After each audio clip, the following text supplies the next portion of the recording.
Olá, pessoal. Meu nome é Soraya Farias, eu sou psicóloga e coach de vida. Estou aqui hoje para compartilhar com você um pouquinho da pesquisa que eu realizei e ainda realizo sobre o tema emagrecimento. Eu comecei a pesquisar esse tema tem uns 4 anos aproximadamente, que foi uma época que eu estava 15 quilos acima do meu peso, para mim era muita coisa. E eu sabia exatamente o que eu tinha que fazer, mas eu não fazia. E como numa pesquisa geralmente a gente busca abordar alguma coisa que está incomodando, eu falei, então deixa eu ver como é que a psicologia pode me auxiliar aí, né? Como é que eu posso encontrar respostas na psicologia para me ajudar nessa questão, para entender essa questão, né, do sobrepeso e da obesidade. Eu vou falar aqui de uma forma bem rápida, tá, gente? E aí eu vou deixar o seguinte, caso vocês tenham alguma dúvida e quiserem me perguntar qualquer coisa ou trocar, pode ficar à vontade, pode me mandar um e-mail que eu respondo prontamente, ok? E vamos lá. Esses dados que estão na tela, que vocês estão vendo, são os mesmos dados na época que eu fiz a apresentação no Congresso de Psicologia em São Paulo. E aí eu fui dar uma olhada hoje, que dia? Ai, gente, início de junho, tô perdida no tempo. E para ver se tinha alguma atualização. E, para minha surpresa, nenhum dado mudou, tá? A estimativa para esse ano chega ainda novamente a 60%. O único dado extra que eu consegui foi de 2014, que eu não tinha colocado aí. Que foi claro que eu não tinha colocado, gente, na época que eu fiz não estava ainda, né? Mas 2014, esse número já aumentou de 51 de 2013 para 52,5%.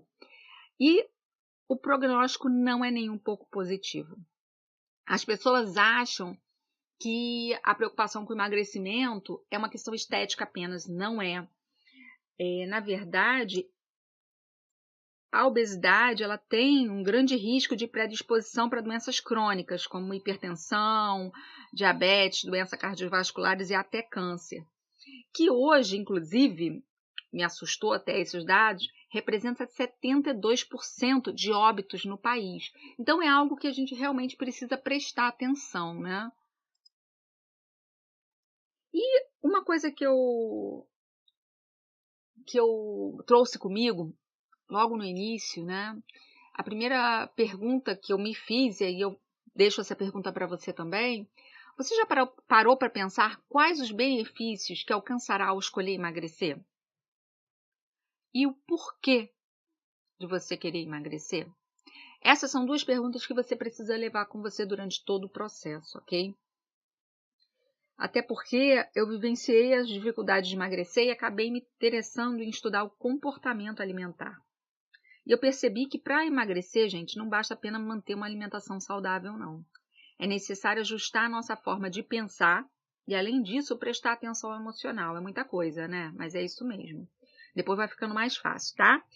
Mas a nossa forma de pensar ela tem uma grande importância nesse processo. A gente precisa estar alinhado exatamente com a resposta dessas 2 perguntas que eu fiz para vocês. Porque se não tiver coerência, é muito fácil desistir, né? Então, é preciso realmente encontrar os motivos e estar focado nos benefícios que você vai alcançar. Porque, assim, por que emagrecer? A gente pode falar questão estética, saúde, como eu coloquei na tela anterior, né, no slide anterior. Mas você acaba desenvolvendo várias características interessantes, né? Você passa a refletir sobre o seu estilo atual, você começa a focar no estilo que você deseja alcançar, você reconhece as dores, mas você reconhece as delícias também de alcançar o peso desejado.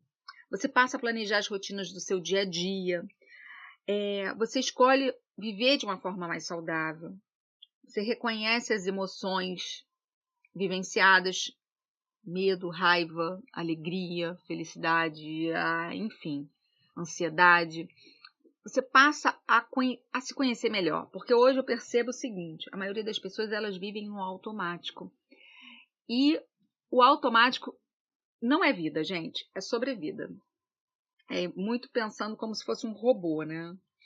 E o emagrecimento, ele não muda apenas um corpo. Você acaba mudando em diversas áreas da vida. E isso é algo que, assim, a pessoa entende quando ela vivencia a situação. É muito comum as pessoas associarem o sobrepeso e a obesidade como preguiça, como falta de vontade. Preguiça é o top, né, cara? A pessoa fala. O que eu mais escuto é preguiça. Eu até coloquei nome nela, a minha Judite, quem já conhece. Mas, enfim. Na verdade, o excesso de peso ele tem diversas influências, tanto psicológica, familiar, ambiental e biológica. E todas elas podem refletir no aumento de peso. O que eu quero falar com isso é que nem sempre o excesso de peso tem apenas um significado, tá, gente? Cada pessoa ela tem uma história pessoal intransferível. O tempo e a quantidade de tecido adiposo contam uma história. É isso aí. E para alcançar o emagrecimento de forma saudável, a gente precisa compreender esse processo. Entender como é que a gente é influenciado, né? E às vezes tem mais de uma influência. E a gente precisa ficar atento a isso e compreender o que acontece. E outra coisa, gente, no slide anterior, acho que é interessante falar, porque assim, às vezes a pessoa acha que é uma receita de bolo, vai ser igual com todo mundo. Não. Cada pessoa é uma história diferente. E aí vem a questão do corpo e a relação com a comida. Antigamente, bem antigamente, tá, gente?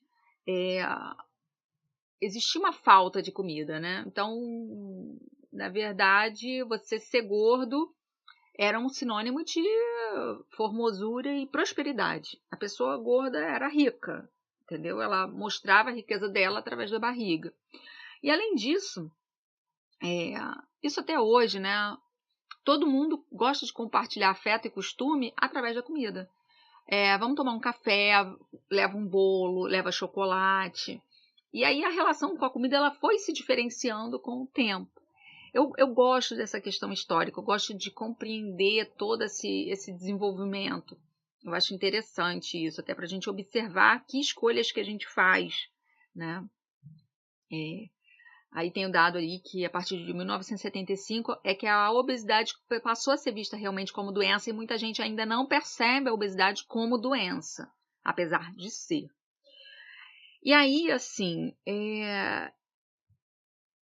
com essa questão do partilhar afetos e costumes, a gente precisa estar atento de que forma a gente se relaciona com a comida. Porque a comida, gente, não acalma e não deixa ninguém feliz. Muito menos é ansiolítico, ok? Então, a gente aprende desde cedo a usar a comida como compensador, né? E a partir do momento que a gente começa a estar consciente do nosso processo, a gente passa a se relacionar de forma diferente com a comida. Uma coisa que eu vou contar para vocês é quando eu terminei a monografia, a minha orientadora foi, cara, uma pessoa maravilhosa, a Paula, e ao final, minha vontade era presenteá-la de alguma forma. Qual é a primeira coisa que me veio à cabeça? Comprar uma caixa de chocolate. Eu comecei a rir. Eu falei, gente, para tudo que não tem a ver, né? Olha o conflito aí. É claro que eu não comprei a caixa, né? Fiz esse favor a ela. E aí eu vou falar sobre a terapia cognitivo-comportamental, que é a abordagem que eu atuo na clínica. E foi a abordagem, né? No caso, foi a minha especialização da clínica, que foi até o tema de monografia, né, minha. E a terapia cognitivo-comportamental, ou TCC. O que me fez escolher essa abordagem, né?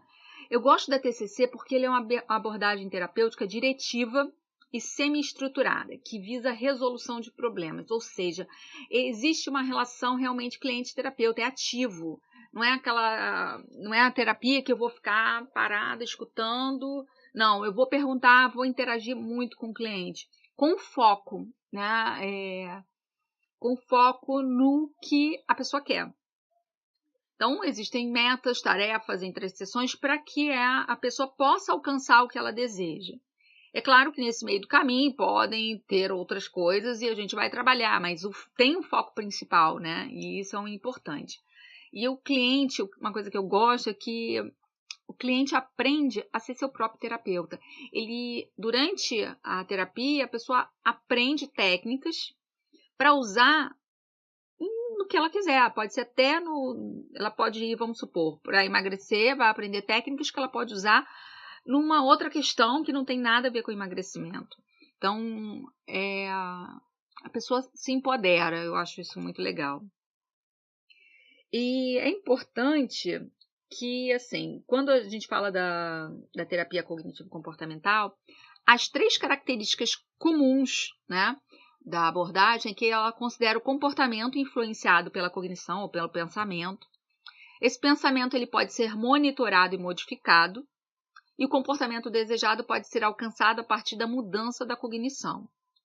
A terapia cognitiva está pautada na relação entre pensamento, emoção e comportamento.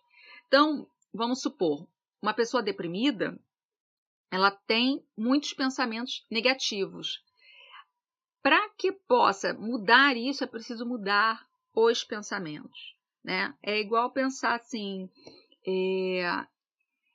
se eu começar a pensar aqui, gente, eu preciso de chocolate, eu vou sentir meu corpo vai gerar essa necessidade, porque uma coisa está ligada à outra. Agora, eu não preciso de chocolate, estou aqui conversando com vocês, né, com você, e assim, não sinto falta nenhuma de comida. Agora, se eu tiver pensamentos assim, daqui a pouco eu vou precisar pausar aqui e falar, gente, só um minutinho e vou correr atrás de chocolate. Então, os nossos pensamentos, eles influenciam tudo, né? E é importante que o pensamento esteja alinhado com o objetivo que a gente deseja alcançar. Inclusive, uma coisa que eu bato nessa tecla o tempo todo, que é o pensamento é o primeiro passo para se conquistar um emagrecimento saudável. Agora, como funciona esse processo? Todos nós temos os pensamentos automáticos, as crenças intermediárias e as crenças centrais, né? Os pensamentos automáticos, eles são os pensamentos que pipocam na nossa cabeça, eles vêm automaticamente à mente e, na maioria das vezes, não são percebidos por quem os tem. Podem surgir de forma de pensamentos ou imagens. Por exemplo, eu estou aqui falando, você está aí escutando e pode estar aquele pensamento, ai gente, calma aí, eu tenho que passar no mercado. A gente não para de pensar, é o tempo todo assim, né? Só que tem pensamentos que são disfuncionais e são esses pensamentos que a gente tem que observar e trabalhar. Aí tem as crenças intermediárias que se referem aos padrões, atitudes, normas e regras criadas pelo indivíduo, né? Vamos lá, deixa eu pegar um exemplo aqui de uma crença intermediária, uma regra, toda loura é burra. Gente, eu sou loura, tá? Falsa, mas sou. Mas assim, é uma regra, né? Uma norma. Então, a pessoa que pensa isso é uma regra verdadeira? Claro que não. Né? Então, todo homem é safado. São crenças intermediárias criadas que influenciam tanto no pensamento quanto na crença central, que vem da crença central, né? A crença central, no caso, são cognições mais internalizadas, né, consideradas verdades absolutas, estão relacionadas à construção criada na infância sobre a própria pessoa, o outro e o mundo, que a gente fala que é a tríade cognitiva. Então, na infância eu já vou aprendendo, eu já aprendo a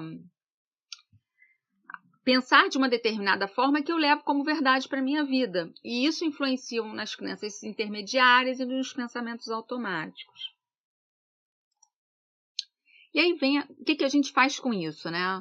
Ok, eu tenho lá os pensamentos disfuncionais, as minhas crenças disfuncionais, e o que eu faço com isso?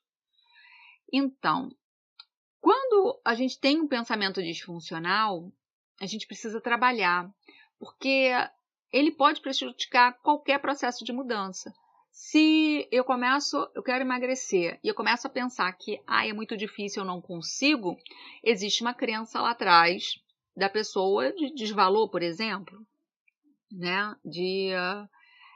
de fracasso. Então, isso só vai sendo reforçado e vai dificultando qualquer processo de mudança. O exemplo que eu falei mais cedo, que é a pessoa com depressão, que tem pensamentos negativos, se ela não modificar esses pensamentos, a mesma coisa vai acontecer, ela vai continuar num processo depressivo, né? E aí a gente precisa trabalhar com o registro de pensamento. Agora, tipos de pensamento.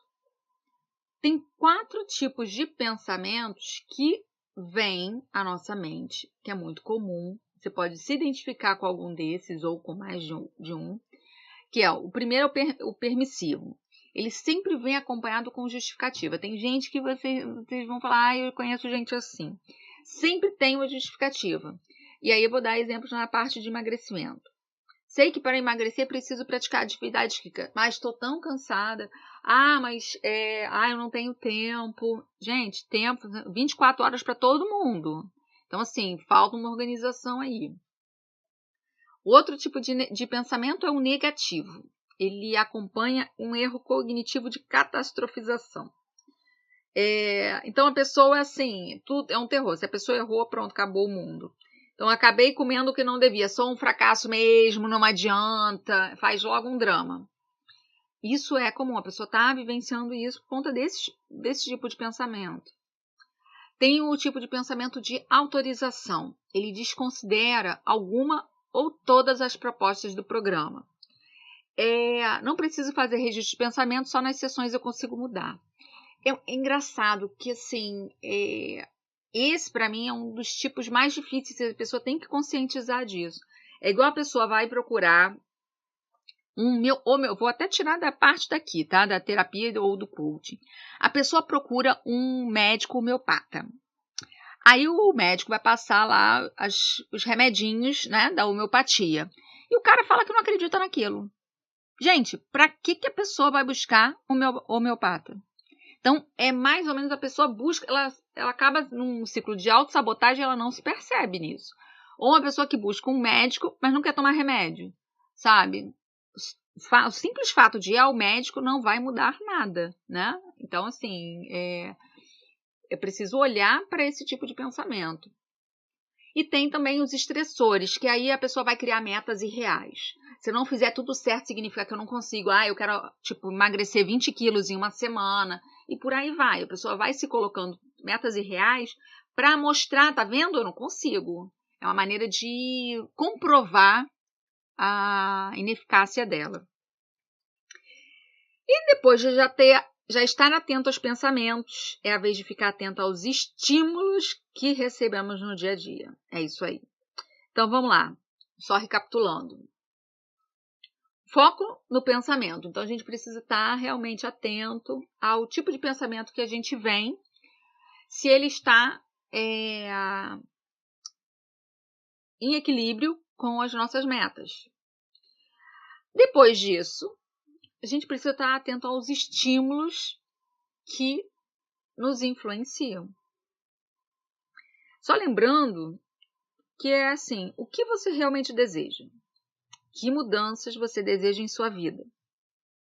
Ao lembrar do real motivo de você desejar emagrecer, ficará mais fácil você encarar os estímulos que você encontra pela frente. Então, a gente precisa estar realmente alinhado com os pensamentos, como eu falei.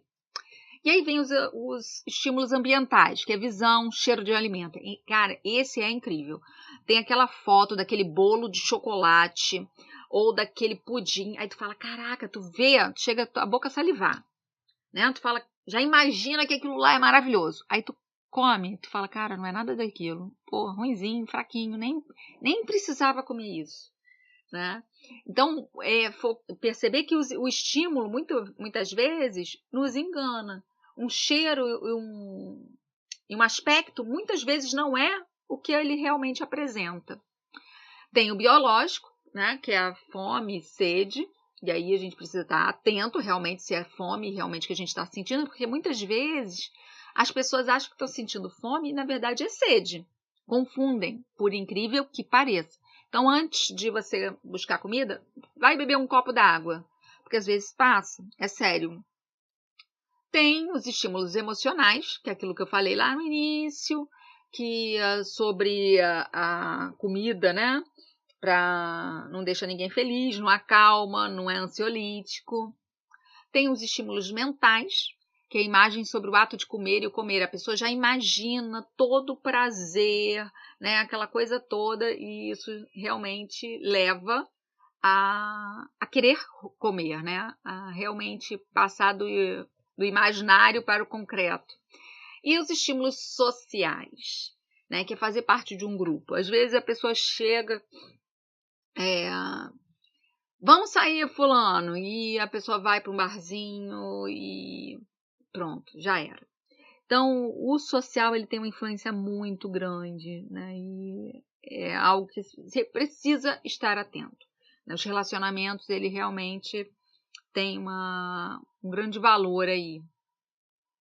E aí eu coloquei aqui uma imagem, né? Que é o ponto A. Alguém oferece um pedaço de bolo. Aí a pessoa olha para o bolo. Esse bolo parece gostoso. Já faz toda, né? Já teve um estímulo aí de visão, de cheiro. E aí a pessoa pensa, acho que eu vou comer um pedaço. E acaba comendo. É todo um processo. Se a pessoa consegue cortar esse processo de cara, fica muito mais fácil. Como já vimos aí nessa apresentação, toda mudança necessita de ajustar alguns pensamentos e, consequentemente, alguns comportamentos. Além disso, alguns aprendizados são essenciais para o emagrecimento saudável. Eu coloquei aqui planejamento alimentar, melhorar e modificar hábitos alimentares, estratégias para resistir ao desejo de comer, como eu falei no slide anterior, compreender a importância da atividade física. Quando eu busquei emagrecer, eu primeiro pensava que a nutricionista eu ia sofrer, né? Eu associava nutricionista com restrição. E eu peguei um professor que, por sorte, ele falou que só ia me ajudar se eu procurasse a nutricionista. E ele me indicou a nutricionista também. Não pode ser qualquer uma não, tá, gente? E foi maravilhoso, porque, na verdade, eu achei que eu ia parar de comer, né? E, ao contrário, ela não tirou nada e foi... Eu até comecei a comer mais do que eu comia na realidade. Então, isso me deixou sem fome e isso foi uma coisa que me estimulou muito. E aí eu consegui começar a ter uma organização dos horários alimentares, enfim. Foi muito bom. E compreender a importância da atividade física. Esse, para mim, foi o mais difícil, tá, gente? Porque, assim, eu tinha o meu horário totalmente disfuncional, eu estava toda errada, e eu ia, às vezes, fazer atividade física às 11h30 da noite. Mas eu ia, e trabalhando o pensamento, porque se não trabalhasse o pensamento, eu queria era outra coisa, que não era atividade física. E aí a coisa foi mudando, eu fui passando a trabalhar, a ir para atividade física pela manhã, a coisa foi mudando e hoje já não é um problema. Mas inicialmente acaba sendo um problema. E aí tem algumas habilidades que são necessárias que a gente aprende na questão da psicoeducação. Que é saber diferenciar a fome da vontade de comer, né? Por que eu estou querendo comer? Está na hora de eu comer? Porque isso é importante, a gente ter horários para comer, né? Não pular refeição. Diferenciar a fome de sede, que eu coloquei no slide anterior. Saber o quanto é necessário para saciar a fome. Porque, assim, se a pessoa tem uma dificuldade com relação à comida, se a pessoa pega um balde de pipoca, ela vai comer aquele balde de pipoca até o fim. Agora, se ela coloca a quantidade de pipoca num pote para ela, né, que é o que ela pode comer, ela vai comer aquilo. Porque ela vai se organizar para comer aquilo tranquilamente. Então, quanto mais tempo você demora comendo alguma coisa, mais o seu cérebro reconhece que você já está satisfeito. Porque, na verdade, não é a quantidade que a gente come, mas o tempo que a gente leva para comer. E hoje as pessoas estão num nível de ansiedade muito alto. E isso faz com que as pessoas comam rápido. Isso é ruim, né? Porque faz com que o cérebro reconheça que você não comeu. E aí você vai sentir vontade de comer mais e mais.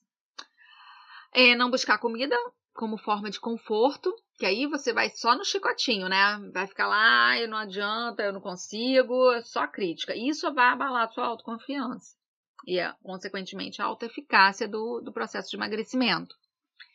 E mudar principalmente o pensamento. Vivo para comer, para viver. As pessoas, elas estão relacionando a comida.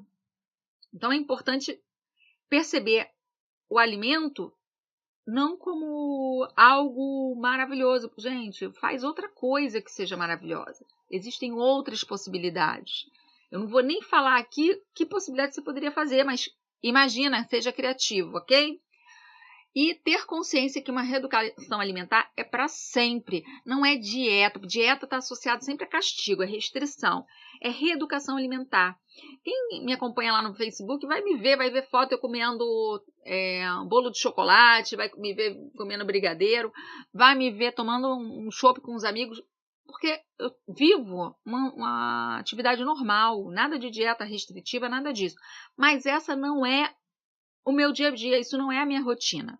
Eu como de forma equilibrada, sempre. Aí de vez em quando eu dou uma escorregada, gente, que ninguém é de ferro, mas assim, o que eu quero dizer é que você não coloca tudo a perder se você vive de uma maneira equilibrada e de vez em quando sai da tua rotina, né? É claro que isso você só vai começar a fazer mesmo quando você já tiver alcançado o seu peso ideal, né? Porque senão você não vai sentir cada vez mais dificuldade. E aí existem técnicas para ajudar isso. Algumas técnicas que são utilizadas nesse trabalho é importante saber que não são apenas voltadas para o emagrecimento, tá, gente? Mas para conquistar qualquer mudança que a gente deseja implementar em nossas vidas. A primeira que eu coloco aí é o cartão de enfrentamento. Eu adoro frases. Então, assim, eu sempre coloco frases em papel, na minha bolsa, ou no meu telefone. Deixo escrito o porquê que eu estou fazendo aquilo, para eu estar realmente alinhada, porque às vezes qualquer mudança, tudo na nossa vida, não vou nem falar sobre mudança de emagrecimento, mas tudo na nossa vida, tudo, por mais que a gente ame fazer, gente, nem sempre é agradável o tempo todo. A gente não tem como estar focado no que é agradável o tempo todo, né? Às vezes tem coisas que a gente tem que fazer que são chatas, que são ruins, e aí? Mas a gente tem que fazer, não tem? E é a mesma coisa quando a gente quer emagrecer. O pote de ganhos, eu sempre sugiro colocar na sala, pega aqueles post-its coloridos e escreve todo dia 3 coisas pelo que você é grato. Começa a escrever isso, vai aumentando o teu bem-estar. Isso é muito bom. Terceira técnica é o diário alimentar. Todo dia, escrever o que você comeu, se teve algum extra, como é que você se sentiu. É importante você tomar consciência, principalmente no início, né?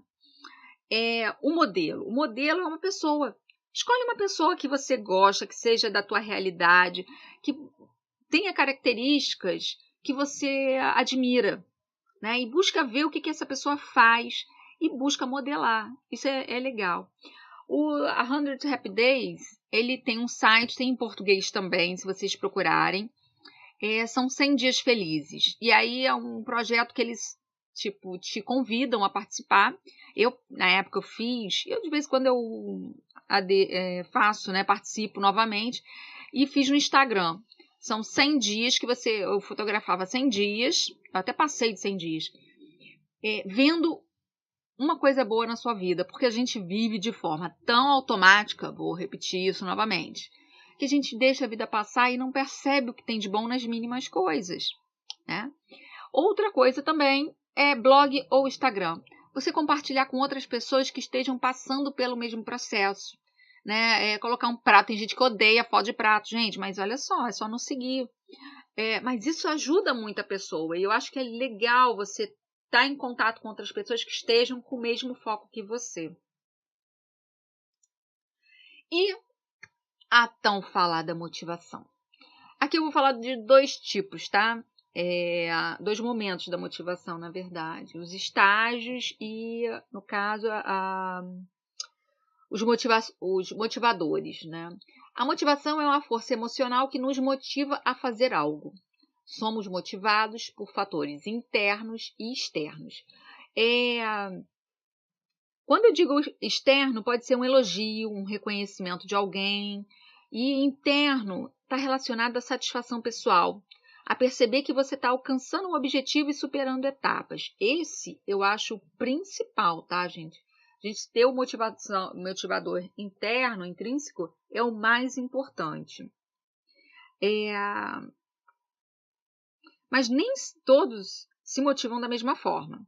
E aí eu vou falar dos 6 motivadores que variam de acordo com o contexto de vida e são divididos em 3 fatores principais, que são os desejos, aí tem a conexão e produção, as necessidades, aí os motivadores estabilidade e variedade, e agraciações, que tem os motivadores interioridade e exterioridade.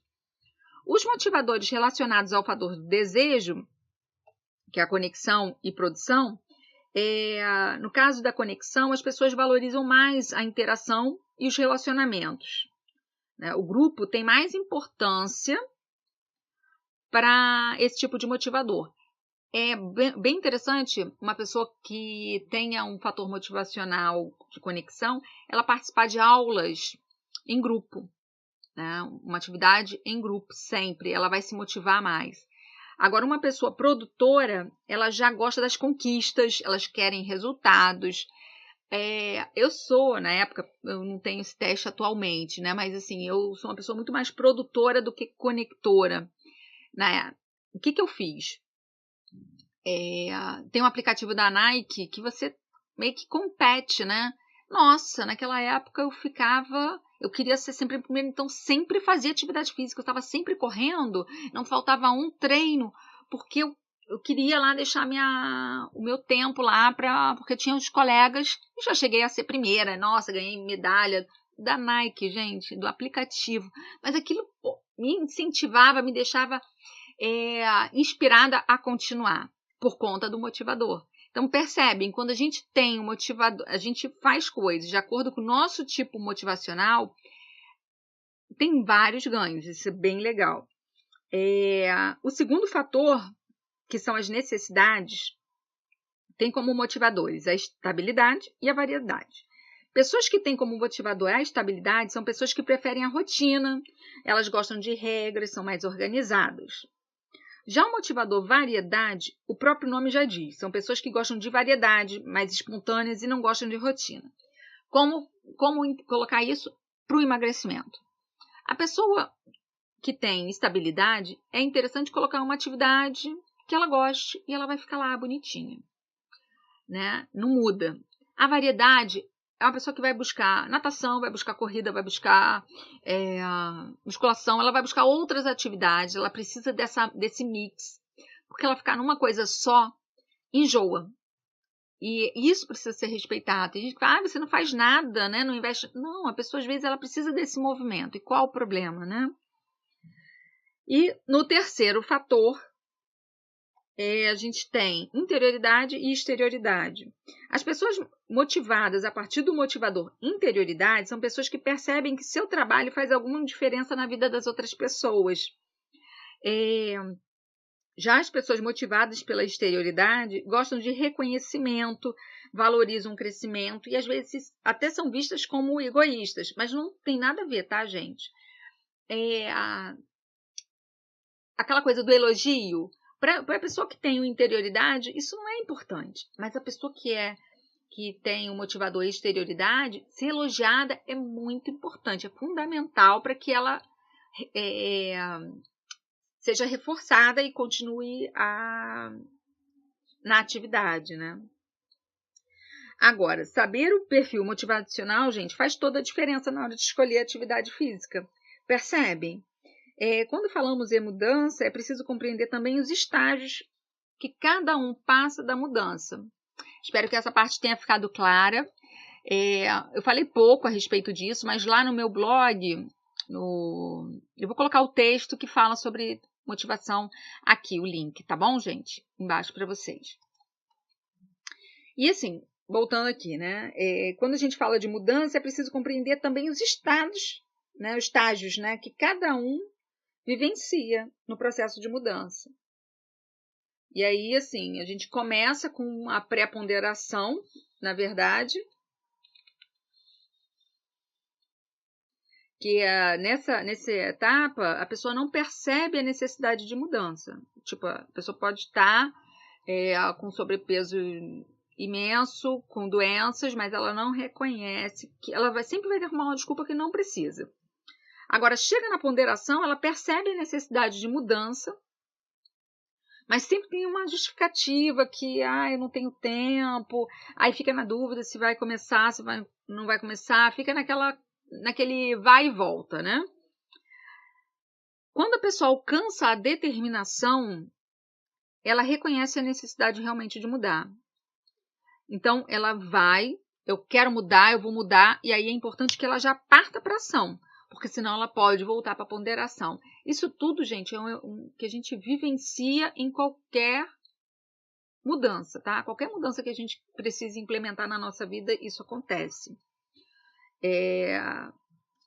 Aí, quando chega o estágio da ação, a pessoa vai focar na meta desejada. Mas chegar na ação não significa o sucesso, tá? Pode acontecer ainda da pessoa voltar para a determinação, voltar para a ponderação. Esses estágios eles são muito... a gente movimenta muito neles, né? Não é uma coisa de passou para um, passou para outro, pronto, chegou no fim, parabéns. Não, infelizmente não é tão simples e fácil assim. Mas por que eu estou colocando? Porque é importante a pessoa compreender que cada momento que ela passa em cada estágio, ela traz aprendizagem. Então, por mais que a pessoa está num processo de emagrecimento, e eu vou te falar, eu vivenciei milhares, tá? Todos com recaída, todos eu fracassei. Eu não sei nem te dizer, eu passei por 2, 3. Não, eu vivenciei vários processos de emagrecimento com fracasso, sabe? E eu sempre pensava, vou tentar mais uma vez.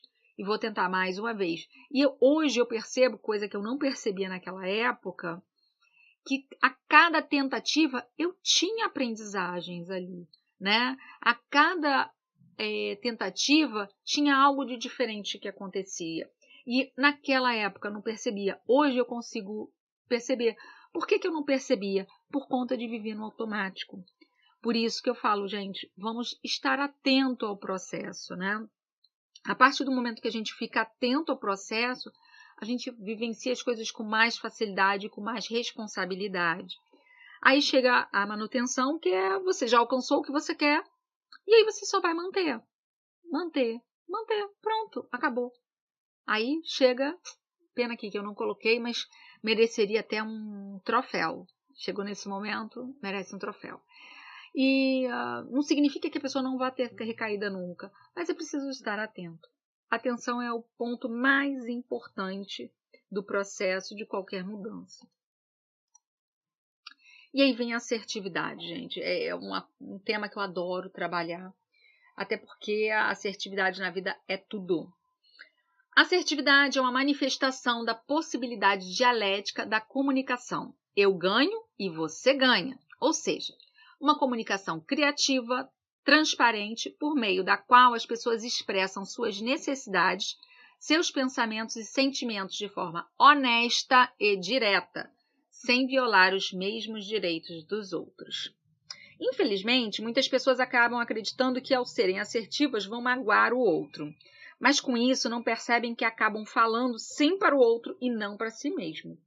E com isso acabam tendo atitudes passivas ou agressivas frente à vida, sem necessidade, gente. Tem muita gente que acaba jogando, né?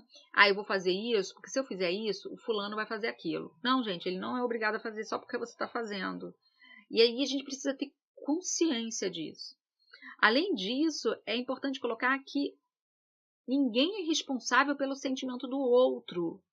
A gente só é responsável pelos nossos próprios sentimentos. Mas nossa cultura é como se o fulaninho, não faz isso porque fulaninho vai ficar chateado. Gente, se fulaninho vai ficar chateado, desculpa colocar, mas é problema do fulaninho, tá? O que não dá é você abrir mão da sua vida por conta do outro, tá? Então, assim, muita gente não gosta de escutar isso que eu falo, mas é a realidade.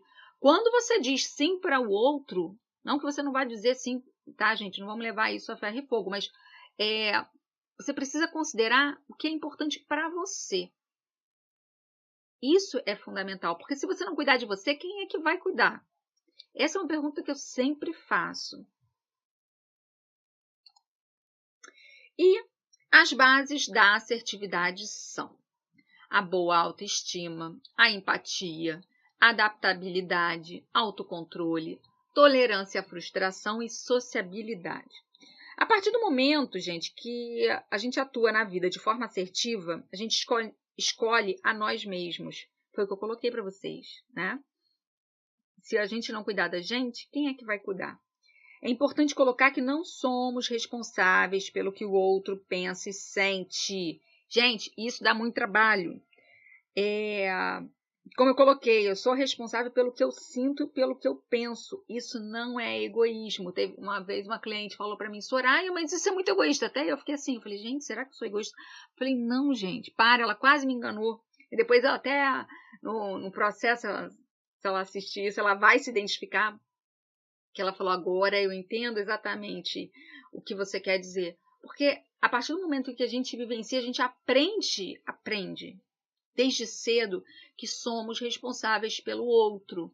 Então a gente acaba sofrendo em silêncio, né? Ou esbravejando com a vida e não tem essa necessidade. A gente pode se colocar de forma neutra, calma.